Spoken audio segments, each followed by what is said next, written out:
Ja, hier ist ein neuer Morelo Palace Liner. Wir sind in Neukirchen bei Klaus Hühnerkopf und du hast was entwickelt, was Morelo mittlerweile wirklich verwendet, um den Raum in einem großen Reisemobil von Morelo richtig groß zu machen. Was ist das? Ja, ein Slideout. Ein Slideout. Ursprung eigentlich, glaube ich, ist USA. In den USA macht man das schon 40 Jahre. Habe mit europäischen Fahrzeugen in 2010, also vor 10 Jahren angefangen. Habe die ersten europäischen Fahrzeuge umgerüstet mit Slideout, nachträglich eingebaut. Und hier bei Morelo ist das so, dann haben die unsere Systeme übernommen und bauen das bei Morelo im Werk jetzt in Serie ein. Die ersten Jahre haben wir die ganzen Morelos hier nachträglich umgebaut. Morelo hat die vorgerüstet schon und wir haben die Slideouts eingebaut. Und heute sind das so viele Mengen, was wir in unserer Betriebsgröße gar nicht mehr schaffen. Genau, das Problem ist auch die Logistik. Die müssen die jedes Mal zu dir bringen und so weiter. Das machen die dann. Das heißt, du hast das entwickelt, das System? Das System kommt komplett von der Firma Hühnerkopf. Ja, hat mit dem amerikanischen System nichts zu tun, denn du hast eine spezielle Technik entwickelt mit aufblasbaren, ich sag mal, Luftbalken. Hast du das selber entwickelt oder hast du das?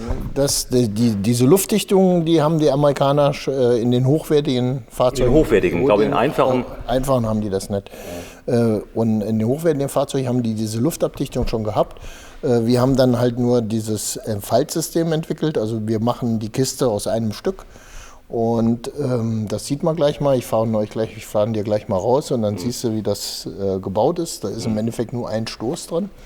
Und haben dann die Antriebstechnik, das ist ein elektrischer Antrieb, weil die Amerikaner viel hydraulisch machen. Aber hydraulisch hat einen Vorteil. Die Hydraulik hat sehr viel Kraft, aber wenn mal was klemmt, drückt das auch die ganze Außenwand raus. Und was bei Elektronik halt der Vorteil ist, es schaltet dann ab. Achso, du kannst den Strom messen und kannst sagen, da ist so viel Strom drauf. Wenn der Slideout mal hängen würde, was auch mal passieren kann, ne, dann würde der Motor wegen Überlast abschalten.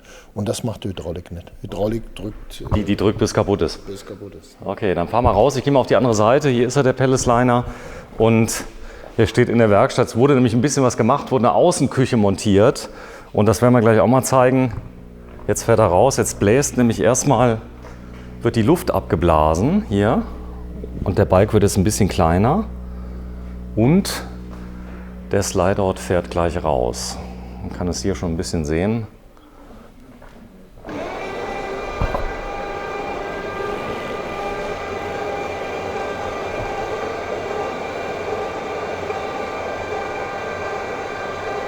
Ist auch eine kleine Lampe dran.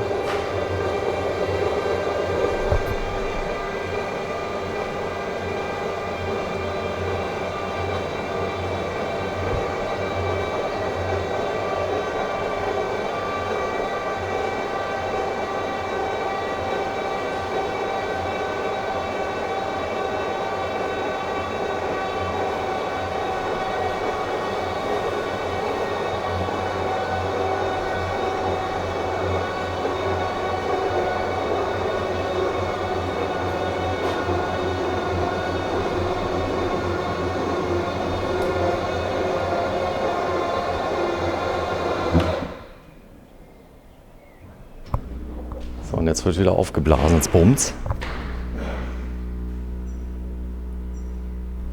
Der Balk wird aufgeblasen.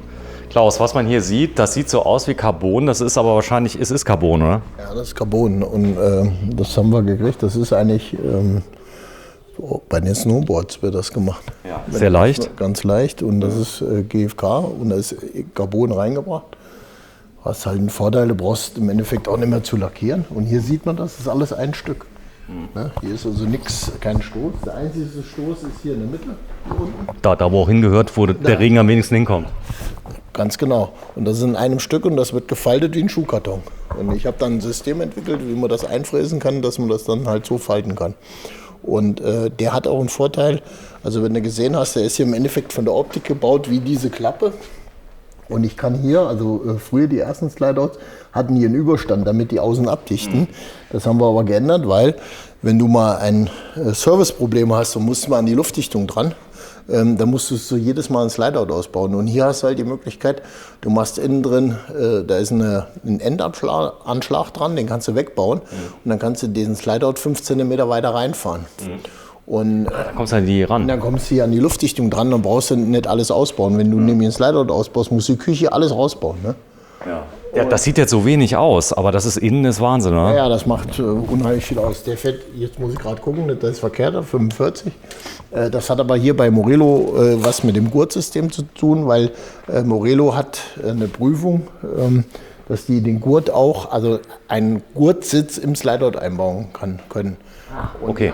Die haben das dann extra auch weiterentwickelt, die haben da eine Abnahme gemacht, die haben da drin einen Zapfen, wo wenn der reinfährt, dass der Slideout in den Zapfen reinfährt, dass der Gurt fest verriegelt ist mit dem Boden.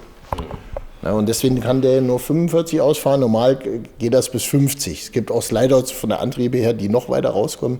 Nur das Problem ist, beim Slideout, alles was du rausfährst, musst du auch reinfahren. Und du brauchst hier innen drin nochmal 10 bis 15 Zentimeter brauchst du, was innen drin steht. Also wenn du 50 rausfährst, hast du schon 65. Umso weiter du rausfährst, wenn du reinfährst, kannst du dich ja nicht mehr bewegen. Und bei dem Slider hast du einen Vorteil, auch wenn der eingefahren ist das Wohnmobil eigentlich so wie ein normales Wohnmobil. Also du hast keine Einschränkung. Okay, das heißt, du kannst es nutzen, auch im eingefahrenen Zustand. Ganz genau. Das ist natürlich wichtig, weil der eine Sitz, der da ist, der ist ja hinten in der Gruppe drin. Ja. Der ist ja auch während der Fahrt benutzbar zulässig. Der ist zulässig dann, ne? Okay, tolles Auto. Ja, wurde entwickelt von Klaus Hühnerkopf. Und das Spannende dabei ist eigentlich, dass du Tüftler bist. Du hast gerade eben was gezeigt. Das ist quasi, ich glaube, du gehst aus dem Haus, selbst wenn du privat aus dem Haus gehst, hast du das Ding da dabei. Das ist ein Stanley 5-Meter-Band. Ja. Und ja, 5 Meter Band habe ich dabei. Und früher hatte ich sogar immer noch einen Bleistift hinterm Ohr, aber seit ich eine Brille trage, hält der Bleistift nicht mehr. Und dann bin ich umgeschwenkt jetzt auf den Kuli. Du bist autorisierter Servicepartner von Morelo. Das bedeutet, alles was Garantie ist oder ich sag mal Dichtigkeitsprüfung, das kann man hier machen. Ganz genau. Und Werkstatt, diese ganzen Sonderbauten für Morelo bauen, machen wir auch hier. Beispiel? Ja, das ist diese Bühne, Einzugsbühne, die du schon mal auf der Messe vielleicht gesehen hast, hier für Porsche Garage, Porsche Einzug, Mini Cooper, Smart, die werden alle hier gebaut. Ich zeig mal gerade, du hast da mal einen extra Film zugedreht, denn ich verweise jetzt mal auf diesen Film. Du hast in dieses Fahrzeug, deswegen steht er auch heute hier, nämlich eine Außenküche eingebaut. Da zeigen wir das aber nur mal ganz kurz, da gibt es einen eigenen Film zu. Einfach mal googeln, Außenküche Morelo. Und da hast du eine Gasaußenküche integriert, die mit einem Ceran-Kochfeld funktioniert auf Gasbasis. Ja, genau. Und das Starke ist, die hat auch einen Schnellkupplungsverschluss. Ich zeige es mal gerade. Das hast du nachgerüstet und zwar in Erstausrüsterqualität. Kann man das so sagen? Das kann man so sagen, ja. Einfach. Das ist so. Als wäre schon immer drin gewesen. Genau, Deckel ab, draufgesteckt, Gashahn aufgedreht, fertig. Fertig. Funktioniert. Hat hier vorne noch 2 Steckdosen, ist direkt an der richtigen Stelle, nämlich neben der Tür. Hier haben wir nochmal Schubfach für Utensilien zum Kochen, ne? Geschirr kannst du hier reinmachen. Und ist halt als Winkel gebaut worden. Das hat damit zu tun, dass hier der Gurtbock da drin ist. Ne? Okay, so, das ist eine Außenküche. Ja, wir sind bei Klaus Hühnerkopf und das Ganze macht er schon sehr, sehr lange, nämlich seit Anfang der 2000er macht er statt Ladenbau oder ich sag mal zusätzlich zum Ladenbau, du bist Tischler und Schreiner und hast ein ganzes Team, Stahlbauer, du hast Elektriker hier und so, du machst ganz, ganz tolle Einbauten. Unter anderem hast du, ich glaube, du hast das Fahrzeug hier gebaut?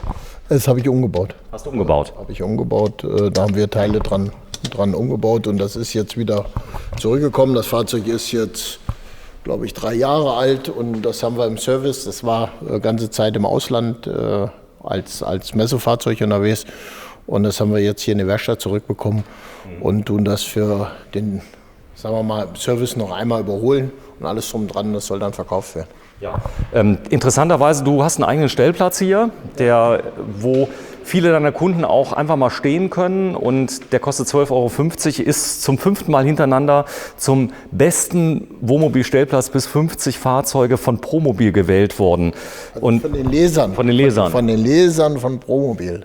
Leserwahl. Das ist die Leserwahl, genau. Nicht vom Promobil selber, das wäre ja dann, wenn die 5-mal hintereinander mich wählen, das kannst du ja kaufen. Dann hätte ich das gekauft. Aber so, wenn es die Leser entscheiden, dann ist es ja schon neutral. Sagen wir mal, ist einfach neutral.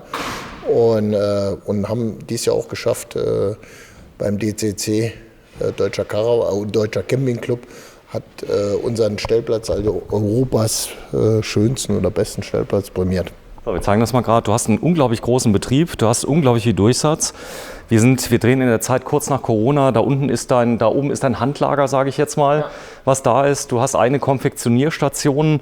Bei dir ist Qualität an erster Stelle. Allein der Maschinenpark, den du für den Möbelbau hast. Das heißt, du kannst alles modifizieren. Da verweisen wir auf ein Video, das haben wir heute gedreht. Das war ich glaube, es war ein Concorde, den wir ganz am Anfang gedreht hatten. Genau, das war ein Concorde, wo wir einen Innenausbau verändert haben, die Küche. So, hier vorne liegen Holzplatten. Ja, hier sieht man zum Beispiel ganze Furnierarbeiten.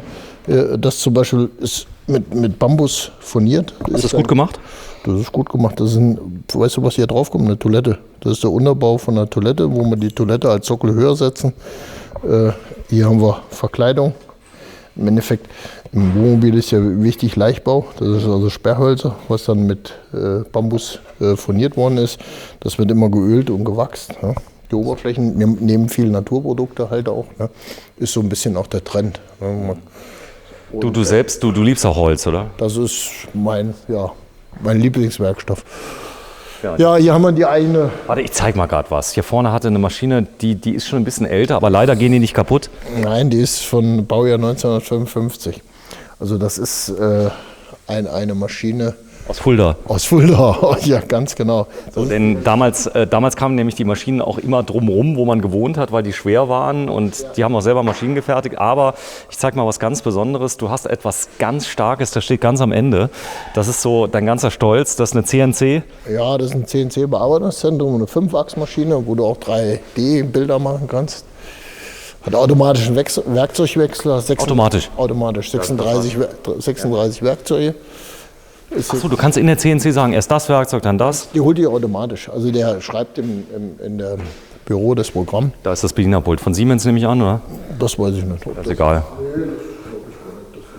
Ja, nicht so schlimm. Guck mal, oben steht HP. HP ist der Bildschirm. Das ist der Bildschirm. Also die Technik weiß ich jetzt nicht, ob die von Siemens ist. Aber hier sieht man das, also ich habe ja gar keine Ahnung davon, das ist ganz herrlich. Weil was sind das hier für Pads, die hier drin sind? Das ist alles, das sind hier... Es ist jetzt Luft abgestellt. Die Werkstücke werden alles mit Luft angesaugt. Angesaugt, damit die festhalten. Und dann gibt es halt, da wird hier Vakuumsauger. Und da gibt es halt, wenn du kleine Werkstücke hast, hast du halt kleine Ansauger, ne? Große Werkstücke. Das hat damit zu tun, wenn du 3D-Bilder, wenn du mal durchfräst, dass du nicht direkt hier mit dem Fräser hier unten reinkommst. Und da hinten siehst du die Werkzeugwechsler. Warte, ich gehe mal kurz dahin, wenn man das sehen kann. Achso, da kommt man gar nicht ran, gell? Das ist verboten.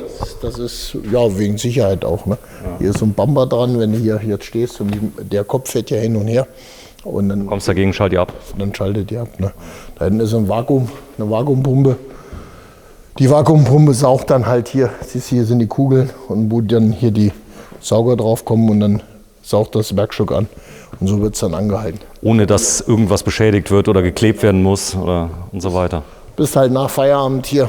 Das ist halt so. Freitag übrigens, guck mal auf die Uhr, wir haben jetzt 17 Uhr.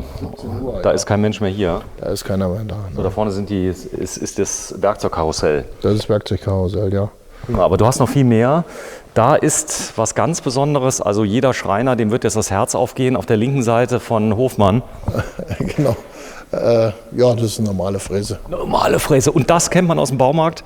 Das ist im Baumarkt. Also wir haben vorher eine Line-Plattensäge gehabt zu unseren Ladenbauzeiten. Und die haben wir jetzt erst vor, ich glaube, 3 oder 4 Wochen neu gekriegt, eine stehende Plattensäge. Weil der Anteil der Plattenzuschnitte ist unheimlich weniger geworden. Wir haben früher ein paar 20.000 Quadratmeter Platten kaputt geschnitten. Und heute sind die Platten, die wir verarbeiten, ist ja auch alles Leichtbau. Ja, also es ist keine schwere Platte mehr. Und dafür für unseren Zuschnitt, weil wir ja im Endeffekt viel nur Sonderbau machen, reicht die vollkommen aus. Und das da, was ist das? Ein Hobel? Nee, das ist eine Fräse. Ich habe herrlich, keine Ahnung. Ja, das ist davon viel. Ja, nee, so Fräse, das ist der Vorschub. Die hat halt auch eine Spindel, die du verstellen kannst.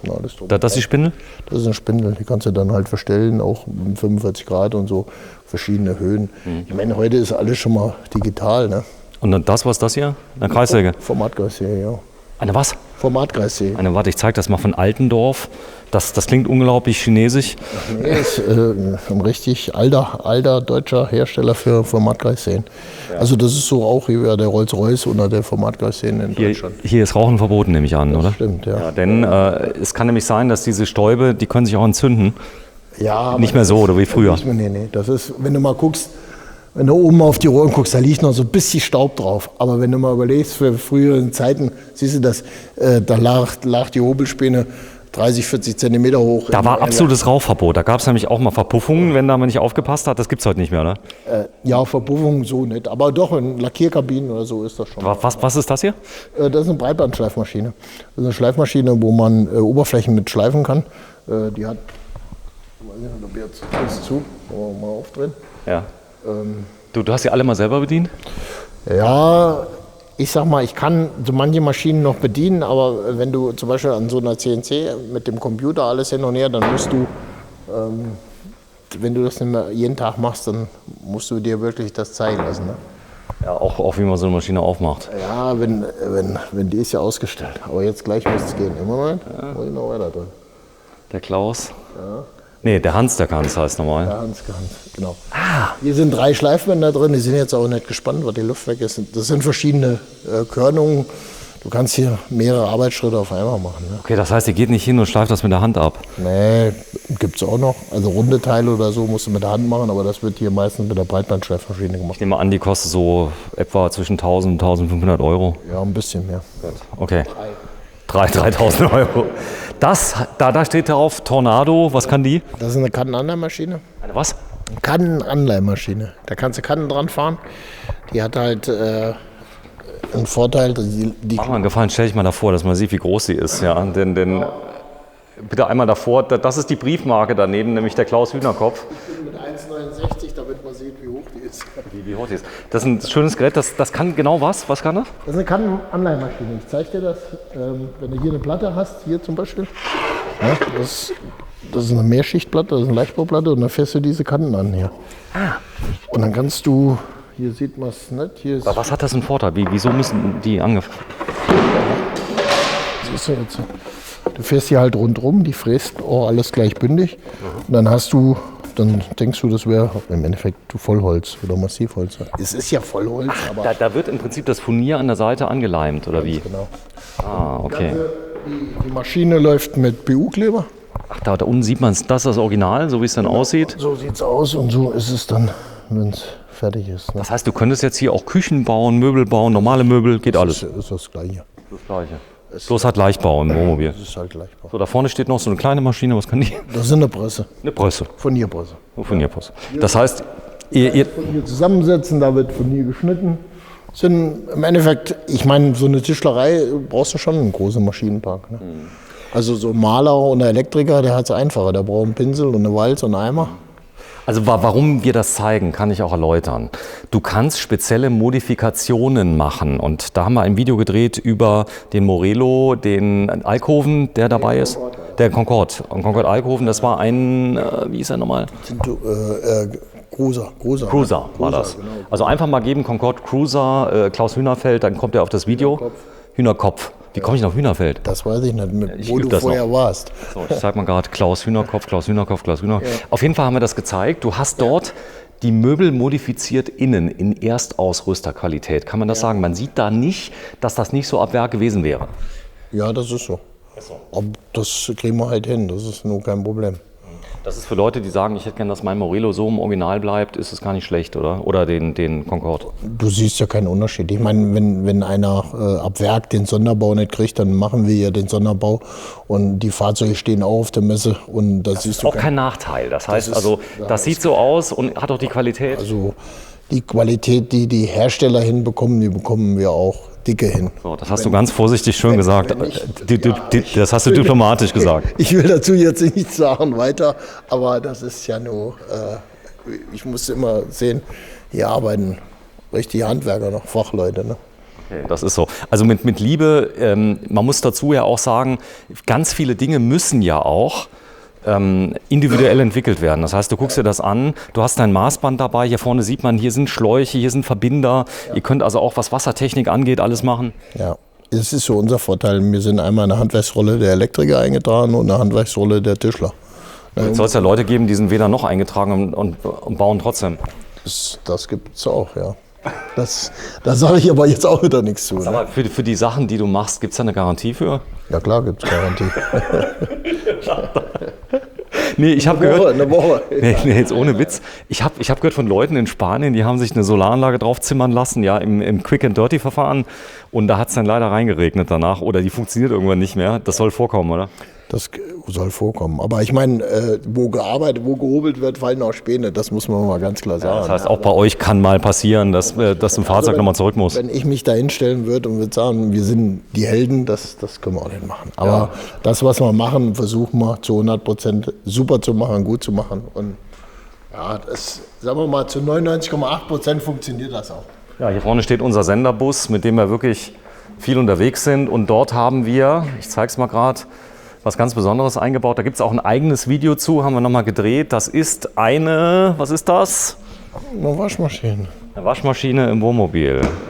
Und die haben wir so eingebaut, dass man die betreiben kann. Wir haben sie gerade eben mal getestet. Ja. Die haben deine Jungs professionell in Rekordzeit eingebaut von 3 Stunden. Genau. Wir haben es so gemacht, wie du das haben mochtest. Du wolltest sie ja auch erstmal nur testen. Ja, das heißt, man kann es wieder rausnehmen. Man kann sie wieder rausnehmen. Das ist ja rein jetzt mal zum Ausprobieren, aber so funktioniert. Siehst du, das Wasser immer schon drin. Hat eine Prüfung gemacht, Dichtigkeit. Ganz genau. War dicht. Ja, war dicht und Strom haben wir jetzt auch nicht. Das kannst du normal erstmal anlegen. Genau, Steckdose ist ja hinten. Abwasser, wir haben dir nur Wasser hingelegt. Abwasser kannst du erstmal rauslegen. Und wenn du nachher sagst, hier, der Platz gefällt mir, wenn nicht, können wir sie nochmal umbauen. Ja. Deswegen, wenn erst ein Loch im Boden gebohrt ist und alles so fix und fertig fest installiert ist, ist es halt auch wieder schwierig. Die ist scharf, die Maschine. Das ist eine richtige Waschmaschine. Es ist kein Spielzeug. Kein Spielzeug. 3 Kilo. Siehst du doch, Mini, DU, mit Trockner, mit allem drum und dran. Also 3 Kilo. Eine große Waschmaschine gehen 5 bis 6 Kilo. Ja. Also das ist schon auch nicht viel mehr. Da gehen schon ein paar Schlöpper rein. Ne? Ja, das heißt, wenn wir die reinmachen, mach noch mal kurz auf, da ist auch eine Edelstahltrommel drin. Das ist ganz genau. Die ist ja DU, sag mal. Einer der Weltmarktführer. In Asien ist es ja so, die haben ja in ihre Häuser gar nicht so viel Platz für große Waschmaschinen. Dafür ist sie gemacht. Ne? Also wir wohnen in Frankreich, muss man dazu sagen, die hat jetzt französische Beschriftung, das kann man bestellen, wie man möchte. Ja. Gibt es auch in Deutsch. Das gibt es auch in Deutsch, ja. Okay, super. Ja, da vorne ist... Ja, das sind alles so Kleinigkeiten, die gemacht werden, was ganz wichtig ist. Du hast auch große Expeditionsfahrzeuge, die du baust, aber du machst auch diverse Sonderbauten. Ich zeige mal gerade was. Das da vorne ist ein Spezialanhänger, den ihr gebaut habt. Der geht demnächst in die Übergabe. Das ist für einen... Kanalsanierung wird damit gemacht. Okay. Und der Kühlschrank ist nicht für das Bier, sondern das ist für Kunstharz. Ja. Damit der Kunstharz nicht so schnell fest wird, kommt der in den Kühlschrank rein. Und der Anhänger von außen sieht ganz unscheinbar aus, oder? Ja, hier ist so extra Beleuchtungsplatten, siehst du das? Und da haben wir Regale eingebaut. Ist im Endeffekt das System, wie es ein Wohnmobil, die Auszüge, wie wir die machen. Das ist halt hier auch ein richtig stabiles Profil. Ne? Also wir nehmen schon vom Profil her etwas dicker, damit das nicht so Gackelwerk ist. Ne? Okay, das heißt, wenn die Leute aber auch gucken, da sind ja Handwerker, die hier arbeiten, oder? Ganz genau. Ich meine, hier, da siehst du, hier ist eine Platte drauf, vernünftig. Die rühren hier ihren Kunstharz an und hier kommt für Papiere ist das drauf. Dann haben wir hier nochmal ein normales Schränkchen reingemacht. Und das sind hier so im Endeffekt Regale. Ich weiß gar nicht, was die jetzt hier reinmachen. Ob da so Schienen oder was da reinkommt. Ne? Aber es ist von den Beschlägen her, das ist schon recht stabil gemacht alles. Ne? Professionell. Ist aber von der Sache her genau das gleiche Profil. Im Endeffekt nur Schmäler, was ich ins Reisemobil auch einbaue. Ne? Das ist Item-Profil und das ist schon stark. Das Item, ich kenne das nur von Bosch, dieses von Bosch Rexroth. Die haben, glaube ich, auch so ein Systemprofil. Ja, das kann sein. Die machen auch viel so Kuolare und so, Bosch Rexroth. Ne? Genau, das hier ist, glaube ich, für auch unter anderem zum Beispiel Industriemaschinen kann man damit aufbauen und so weiter. Das ist Profitechnik, das heißt, da kannst du irgendwie eine Tonne dranhängen, das ist hochstabil. Das siehst du ja hier auch von der Beschläge her. Jetzt muss ich mal erst gucken, wahrscheinlich musst du hier ist es verriegelt, musst du entriegeln. Das wird losgedreht, aber ich weiß jetzt auch nicht. Also egal, lass uns, warte mal. Hier ist abgeschlossen, deswegen. Abgeschlossen, okay. Ja, aber das sind richtige Werkbänke und alles drum und dran. Ja. Ist halt, wie gesagt, Kanalsanierung. Geht halt jeden Tag. Und Licht, ich zeig mal gerade. Also das hier macht so viel Licht, da hast du richtig Arbeitslicht mit allem drum und dran. Ich weiß nicht, ob es angeschlossen ist. Nee, ist nicht angeschlossen. Ist nicht angeschlossen. Ja, das war jetzt ganz spontan, haben wir gezeigt. Die richtig hellen Lampen, dass die draußen drin und draußen arbeiten können. Und das hast du mitentwickelt? Ja, das haben wir entwickelt. Oh. Ich habe ja einen Fahrzeugbauingenieur da, der so Sachen entwickelt. Ein Techniker, der zeichnet. Und das machen wir mit den Firmen zusammen. Den Hänger haben wir zugekauft, das sind ganz normale Kühlanhänger, haben den halt so dementsprechend bestellt, ne, mit Klappe. Den gibt es dann von verschiedenen Herstellern. Und, Der war entsprechend geeignet für den ja, den haben wir aber so bestellt bei der Firma. Und haben dann dementsprechend nur die Regale und das eingebaut. Ja, nur, also das ist ja schon... Ja, das ist schon was. Hier kommt noch ein Kompressor rein und ein Luftkompressor. Der ist noch nicht da, sonst ist eigentlich das soweit fertig. Ne? Ja, wir sprechen hier von einem kleinen Haus, oder? Was hier drin eingebaut, oder? Genau. Von der Technik. Von der Technik her ist ja wie eine kleine Ferienwohnung. Ne? Kleine Firma. So, wir gehen mal kurz runter. Das Ganze hat natürlich auch eine Treppe, die zeige ich mal. Auch da, die muss sicher sein. Das kommt aber so schon. Wahrscheinlich die Treppe kam schon? Nee, die haben wir noch dran gemacht. Da haben wir aber jetzt nur die Treppe bestellt. Die Klappe war dabei. Hier 2 Hülsen reingemacht. Siehst du, die kannst du einmal rechts und links nehmen. Da. Hinten auch einmal. So. Also das kannst du dementsprechend immer, wo die Rad sind, hier. Hinten haben wir auch die Bohrung. So, ganz besonders, du baust komplette Fahrzeuge. Auch da haben wir ein kleines Video haben wir mit eingebaut. Da machst du alles. Das heißt, du bestellst das Fahrzeug, die Karosserie fixen fertig und den Innenausbau machst du. Genau, Innenausbau und Technik. Super. Ja, Klaus Hühnerkopf. Das ist nur ein kleiner Teil. Ganz viele Autos stehen hier rum. Jetzt haben wir Freitagnachmittag. Wir drehen gegen 17 Uhr. Jetzt ist Ruhe. Du fährst das auch langsam mal weg. Wir haben heute viele Filme gedreht. Ja. Wenn ich Interesse habe, mit dir zusammenzuarbeiten, kann man sich melden. Egal, was du machst. Lithium-Ionen-Batterien, Solaranlagen, professionell umgerüstet? Kein Problem. Gut. Wie gesagt, wir machen Mastervolt Premium-Partner. Wenn auch einer ein Problem hat, können wir dem helfen. Und okay. Aber nicht nur da, egal was bei Morelo an Technik ist, ihr könnt auch die Garantiearbeiten machen? Wir machen Garantiearbeiten, wir können für Niesmann Garantiearbeiten machen. Ja. Aber auch andere Hersteller wie Vario, Concorde, STX, alles die Marken haben wir bei uns im Service. Ja. Und ist überhaupt kein Problem, wir haben auch für nichts Angst. Klaus Hühnerkopf aus? Neukirchen. Neukirchen, das liegt in Hessen, ja. Vielen Dank. Nordhessen. Nordhessen. Tschüss, Klaus. Ja, tschüss.